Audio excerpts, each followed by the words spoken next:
You're listening to Wild About Arizona, the official podcast of the Arizona Game and Fish Department. Welcome to Wild About Arizona. I'm John Treeweiler with the Arizona Game and Fish Department. On this episode, we're talking wildlife crossings. As we cross with the wildlife, we have them throughout the state. They play a critical role in keeping Arizona wildlife and motorists safe.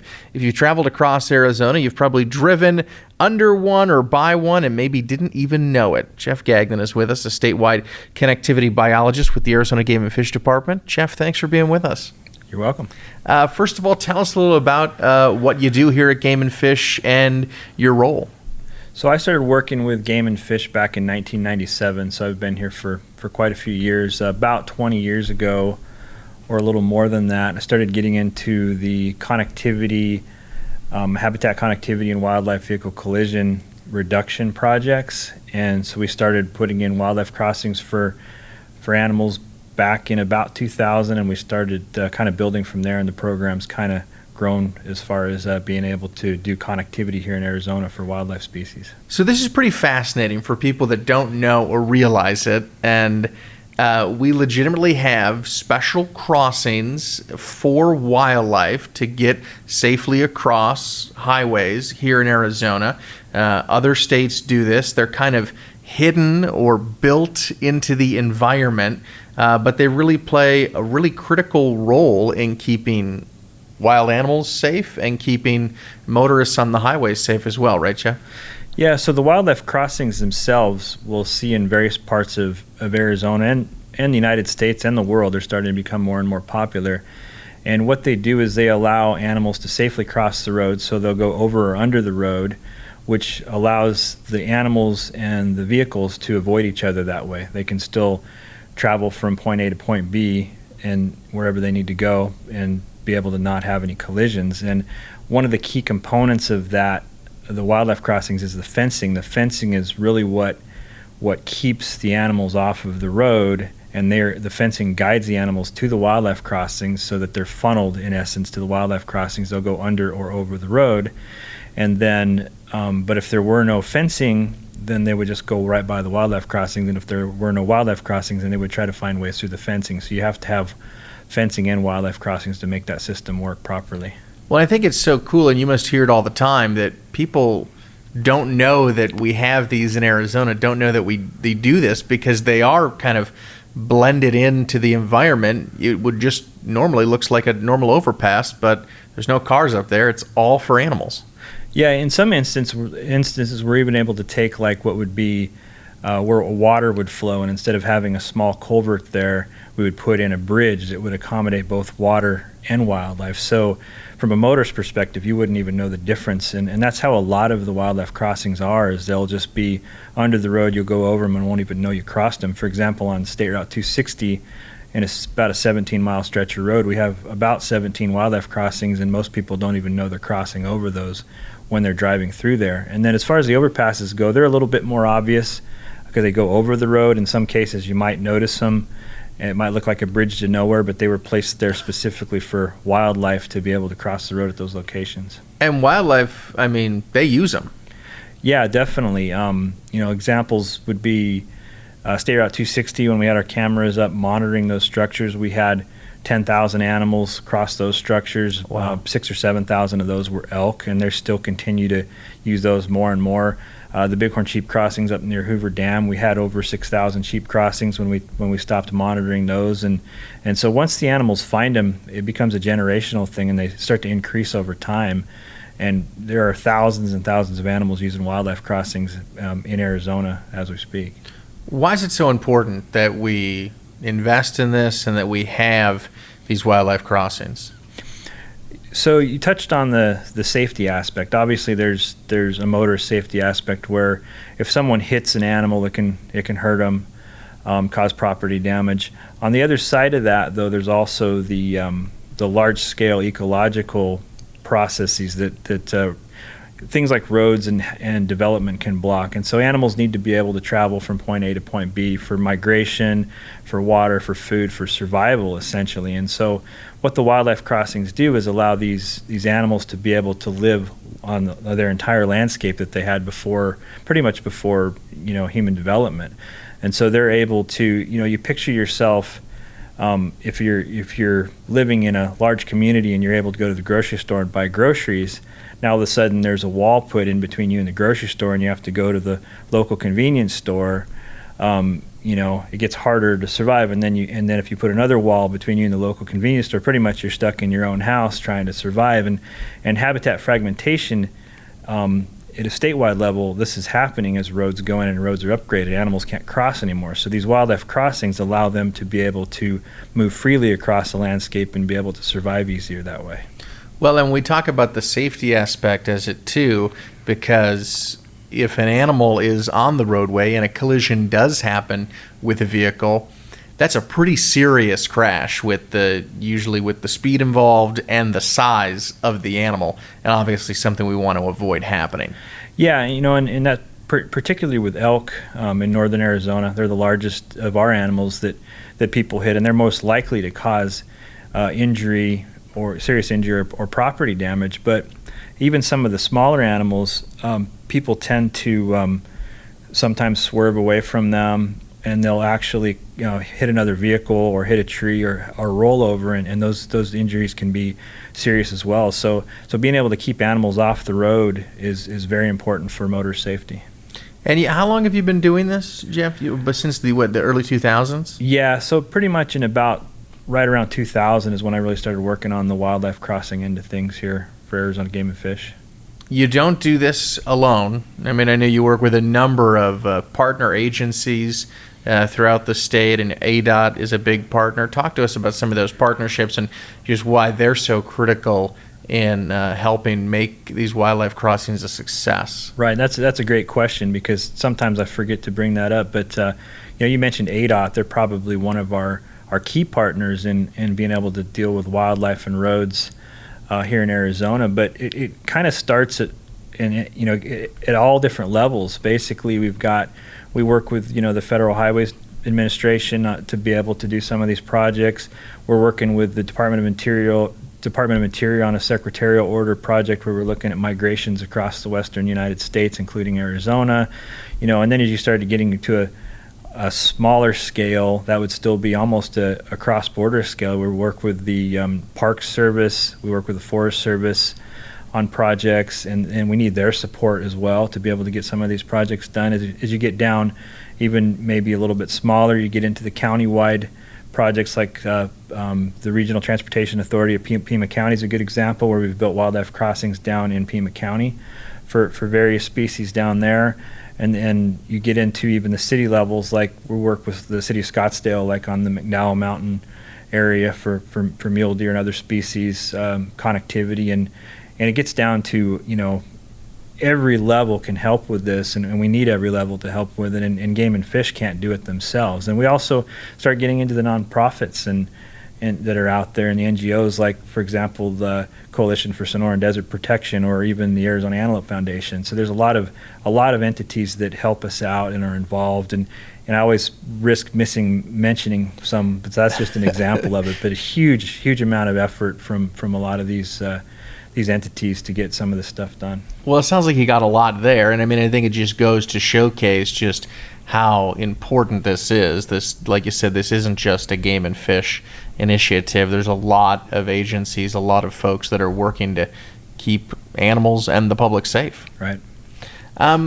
When we talk about, we've already kind of talked about some of the different types of wildlife crossings, but if you could, Jeff, kind of specifically talk to us about some of these different varied types of crossings that we do have, and about how many of them are in Arizona. Because again, I'm just so fascinated that I think people don't realize that these actually exist, and you've probably seen one in your day-to-day life and didn't even realize it.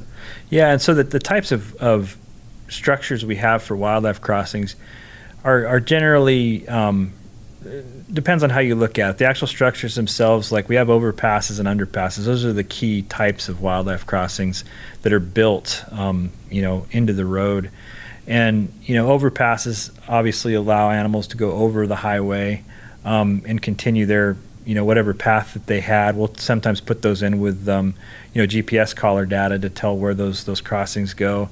And certain species need those. And underpasses, animals go under the road. In some cases, you can use drainages, like I mentioned, where water and animals go under, or you can use standalone wildlife underpasses. And those can range from large underpasses to culverts, all the way down to small culverts that allow some of the smaller animals like the reptiles and amphibians and small mammals to go through as well. And as far as the count, I lost count a while ago, so there's quite a few of them out there. And I know we have right now we have 4 overpasses in Arizona specifically for wildlife, and the number of underpasses is numerous. And some of these wildlife crossings, they're pretty sophisticated and pretty technologically advanced. I know there's an elk crossing up near Payson around State Route 260. And talk to us about this, Jeff, because it's almost kind of like a railroad crossing, if you will, for elk, and it actually senses the animal and then will alert signs that will start to light up on the highway to alert the motorist that, hey, there's an animal or an elk that's about to cross. Yeah, and along State Route 260, what we have is an animal detection system. And like you alluded to, it alerts, we call it the elk crosswalk. We've always kind of termed it the elk crosswalk. And I get the question sometimes, do the elk push the button, to turn the signs on, and, jokingly. But that went in 2007, and it uses thermal imaging software to be able to detect changes in heat, basically. But it also combines, with the software and the sensors combined, it looks at the movement of the animal, maybe the speed of the animal, the direction of travel, the size of the animal, and it decides whether or not that is an animal that's about to cross the road or get near the road. And when it decides that, and it's highly accurate, when it decides that, it'll turn some signs on, and the motorists will then slow down and either miss an animal, or if they were to hit an animal, they would hit it at a slower speed. And that's been in place for well over a decade now, and we upgraded that, worked with ADOT to upgrade that recently, and Rocky Mountain Elk Foundation as well, to upgrade that to some of the newer technology. And now we have a system in place for a longer term period, and it's something that's worked well. It's probably one of the best working animal detection systems in the United States, just the combination of that system, but it's also combined with fencing. So the fencing funnels the animals that aren't being funneled to an underpass, the fencing has to end somewhere. And so when they get to the end of this fencing, that's where the elk crosswalk is. And that's how we can warn motorists, and it gives us an opportunity to end the fencing so that they're just not funneled to a different location. So that's why that's in place there, and it's been pretty effective so far. That's where the elk press the button at the end of the fence. Exactly. But you said, it's so, and you've worked with this obviously to make sure that it detects elk and larger animal, but you said this technology is so sophisticated that it could actually, detect a smaller animal, and then obviously that would be counterproductive. You don't want the lights going off every time there's a smaller animal, but it's pretty advanced. Yeah, the thermal technology, it's a FLIR-based technology, and it can detect. You can see that the software and the thermal sensors that feed into the software can see animals like a mouse or a rabbit.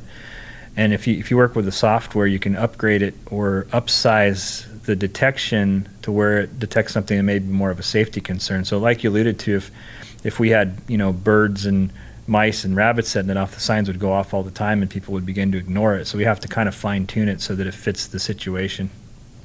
Talk to us about how effective these crossings have been, Jeff, when it comes to reducing wildlife and motorist interactions, because you have seen a significant decrease in motorists hitting wildlife just because of we're getting them off the road, or if they are going to be on the road, we're warning the motorists ahead of time, hey, watch out for this. Right. And we've seen, in the neighborhood of 97 to 99% effectiveness of wildlife crossings and fencing when they're implemented properly, being the right kind of fence, the right kind of crossings for those animals that need to cross the road at those locations that we're focusing on, and it's basically the fencing. Like I said, you can't have the fencing without the wildlife crossings, and you can't have the wildlife crossings without the fencing. When you bring the two together and space them appropriately and design them appropriately, then you can really make a huge impact on the wildlife vehicle collisions in those areas. And so we've seen, in the case of like bighorn sheep on Highway 93, we haven't documented a collision up there with the sheep since I believe 2014. Wow. So I mean, in some instances it can be really, really effective once you go and make any final tweaks you need to make, and it's just, as long as things are taken care of, well maintained, and we continue to focus on it, we can make a big difference. Yeah, because obviously we want to, conserve and protect our wildlife. That's what we do here at Game and Fish, but we want to keep people safe as well. And as we talked about, if you're at a high rate of speed and you hit a bighorn sheep or an elk, that's a serious crash. Yeah, definitely. And being able to work with ADOT on wildlife crossings helps both agencies meet their mission, as far as, in ours, like you said, the wildlife, protecting wildlife, and theirs conveying the public, along their roadways safely. I mean, it meets both of those goals. We've kind of already touched on it, but I was curious about the different types of animals that are most likely to use these crossings. But we talked about elk and bighorn sheep, and it would really, I guess what it kind of boils down to is that these wildlife crossings, they don't discriminate. I mean, any wildlife pretty much, uses these crossings and takes advantage of them if they can. Yeah, it depends on where you put the crossing and how you design the crossing. So for example, if the bighorn sheep crossings up on Highway 93, they were specifically put in for bighorn sheep. They were placed using GPS collars. They were designed because sheep didn't like to go under the road based on some other studies we had, so we had to design them so they'd go over the road. So what we tend to see is we'll focus on the species that are kind of our primary species, or the hardest to get across the road, I guess you'd say, and then and design the structures for them, and then the other animals tend to use them more regularly as well. A really good example is State Route 77. We've got an underpass and an overpass that are right next to each other down by Tucson, north of Tucson, and the overpass, we've had over 6,000 mule deer that use the overpass, and they tend to use that structure more than some of the other animals. But things like the javelina and the bobcats and the coyotes and a lot of the other wildlife like to use the underpass. And so the combination of those two really addresses that entire suite of species over there in that connection between the mountain ranges down near Tucson.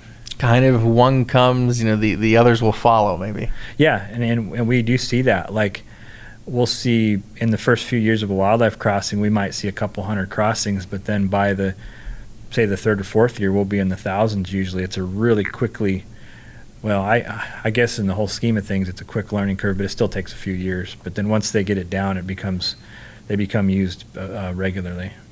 We're upgrading these crossings when we need to. You mentioned that we're constantly developing with new technology. What are some of the plans, Jeff, that you have for the future of wildlife crossings here in Arizona? So, Arizona, we're actually working with ADOT on some wildlife vehicle collision, like a statewide hotspot study, identifying some opportunities to be able to address wildlife vehicle collisions using a combination of wildlife crossings and some of the technology we discussed as well. Ultimately, there's been a shortage of funding for wildlife crossings. I mean, ADOT has to maintain a lot of what they have there and continue to upgrade roads, and so the funding for wildlife crossings is starting to get, or has been, less and less over the years. And so finding cost-effective solutions seems to be the direction that we're working with ADOT now to be able to try to solve some of these issues at a statewide level. Is there anything that the public can do to help with these wildlife crossings, or what's kind of their role? And obviously, avoid the elk. I would say that the first thing is just try not to hit animals, and one way you can do that is, by driving the speed limit, being alert. Especially, you get to the evening hours, early morning hours, at night.